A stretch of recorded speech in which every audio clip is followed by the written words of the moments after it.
আসসালামু আলাইকুম এভরিওয়ান। এতিম ছেলের ভালোবাসা দ্বিতীয় পার্ট। টেবিলের পানির বোতলে পানি আছে, ঢকঢক করে ওগুলোই খেয়ে নিলাম। পানি খাওয়ার পর মনে হচ্ছে ক্ষুধাটা একটু কমেছে, কিন্তু এই পানি খেয়ে কতক্ষণ থাকা যায়। রাতে মামা আসলো, আসার কিছুক্ষণ পর এসে আমার রুমের দরজা খুলে দিল। ভাবলাম মামা আমার জন্য খাবার নিয়ে এসেছে, কিন্তু আমার ধারণা ভুল প্রমাণিত হলো। মামা এসে আমাকে মারতে শুরু করলো। সারাদিন না খেয়ে আসি, কিছুক্ষণ মার খাওয়ার পর অজ্ঞান হয়ে যায়। মুখের ওপর গরম কিছু অনুভব করলাম। চোখ খুলেই দেখি সকাল হয়ে গেছে। সূর্যের আলো জানালা দিয়ে এসে আমার মুখের ওপর পড়েছে। সারা শরীর ব্যথায় জমে আছে, তারপরও কষ্ট করে উঠলাম। রাতে মামাকে মামি কি বলেছে জানি না, হয়তো এক গাদা মিথ্যা কথা বলেছে, যার জন্য আমাকে এমন ভাবে মারলো। রুমের বাইরে আসলাম। রিয়া ড্রয়িং রুমে বসে টিভি দেখছে। আমাকে দেখে বলল, ভাইয়া, তোমার কাছ থেকে এটা আশা করিনি। আমি বললাম, কি করলাম আমি? রিয়া বলল, গতকাল সীমা আপুর সাথে কি করেছ? আমি বললাম, কই কিছুই করিনি তো। রিয়া বলল, মিথ্যা কথা বলবে না। আপু বলল, তুমি আপুকে টেনে তোমার রুমে নিয়ে যেতে লাগছিলে কেন? আমি বললাম, সত্যি বলছি, আমি এমন কিছুই করিনি, বিশ্বাস কর আমাকে। রিয়া বলল, তোমাকে বিশ্বাস করব নাকি আপুর চোখের পানিকে বিশ্বাস করব? সামান্য ধাক্কা লাগায় এত বড় মিথ্যা কথা বলছে, তাও আবার কান্না করতে করতে। মানুষ কতটা নিচু হলে এমন কাজ করতে পারে? আমি রিয়াকে কিছু না বলেই রুমের বাইরে চলে আসলাম। ইচ্ছা করছে মরে যেতে, কিন্তু আত্মহত্যা তো মহাপাপ, এজন্য এখনো বেঁচে আছি। জানি না এমন অত্যাচার কতদিন সহ্য করতে পারবো। কিছুক্ষণ পর সীমা একটা প্লেটে করে ভাত নিয়ে এসে টেবিলের উপর রেখে বলল, খেয়ে নে, অনেক কাজ করতে হবে। আমি বললাম, আমি আপনার কি ক্ষতি করেছিলাম যার জন্য আমাকে এমন শাস্তি দিলেন? সীমা বলল, তোকে আমার দুই চোখে দেখতে ইচ্ছা করে না, এর জন্য মার খাওয়াইছি। এখন তোকে যা বলবো তাই শুনবি, না হলে এর চেয়ে ভয়ানক কিছু হবে। আমি কিছু না বলেই তাড়াতাড়ি খাওয়া শুরু করলাম। খাওয়া শেষ করে প্লেট ধুয়ে রেখে আসি। এভাবে দিন কাটতে লাগলো। কয়েকদিন পর সীমা বলল, ওর রুম মুছতে হবে। রুম মোছা আমার কাজ না, আমি ওটা পারবো না। সীমা বলল, কি বললি ফকিন্নির বাচ্চা, পারবি না? বলে আমাকে থাপ্পড় মেরে দিল। আমার রাগ হয়ে গেল, দিলাম কষে কয়েকটা থাপ্পড়। অন্যকে মারার সময় খুব মজা লাগে, তাই না? সীমা কান্না করতে করতে চলে গেল। প্রতিদিন এত অত্যাচার আর ভালো লাগে না, যা হবার হবে। একটু পর সীমার সাথে মামি চলে এলো। এসেই কোনো কথা না বলেই ঠাস ঠাস করে থাপ্পড় মেরে দিল।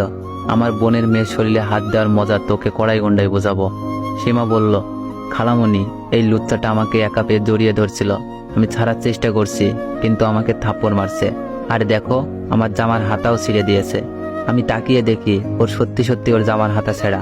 কিন্তু আমি এই কাজ কখন করলাম? আমি তো শুধু শুধু থাপ্পড় মেরেছি। মামি বলল, আজ এই বাসায় এই শয়তানটা থাকবে, না হয় আমি থাকবো। তোর খালু আসলে এর বিচার হবে। মামি সীমার সাথে চলে গেল। যাওয়ার সময় সীমা আমাকে মুখ ভেঙচি দিয়ে গেল। মামির ফোন পেয়ে মামা বিকালেই অফিস থেকে চলে আসে।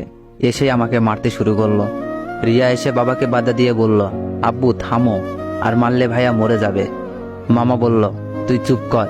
আজ সীমার সাথে কিছু করার চেষ্টা করেছে, কাল বাসায় তোকে একা পেয়ে তোর যে ক্ষতি করবে না, এর কি কোনো গ্যারান্টি আছে? ওর মতো কুলাঙ্গার বেঁচে থাকার চেয়ে মরে যাই ভালো।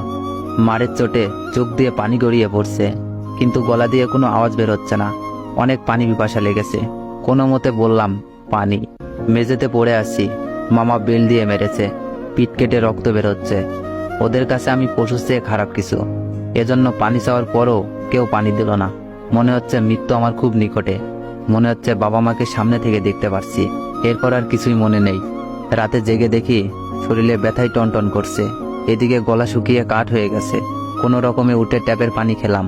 পরনের শার্টটা পিঠের সাথে লেগে আছে। কষ্ট করে শার্টটা খুলতে লাগলাম, কিন্তু আটার মতো পিঠে আটকে আছে। জোরে টান দিলাম, পিঠ পুড়ে যেতে লাগলো। মনে হচ্ছে খাবলা দিয়ে কেউ মাংস তুলে নিল। শার্টটা সামনে ধরে দেখি পিঠের কিছু জায়গা চামড়া সহ উঠে এসেছে। কষ্ট করে আরেকটা টি শার্ট পরলাম। এখানে থাকলে এরা আমাকে মেরে ফেলবে, এর চেয়ে দূরে কোথাও চলে যাওয়াই ভালো। রাত প্রায় 3টা বাজে। আমি সবকিছু গুছিয়ে নিলাম। টিউশনি করিয়ে কিছু টাকা জমিয়েছিলাম, গুনে দেখি 1000-5 মতো। আর মামার দেওয়া একটা ফোন আছে। না, এই ফোন নিয়ে যাওয়া যাবে না। ফোনটা টেবিলের উপরে রাখলাম।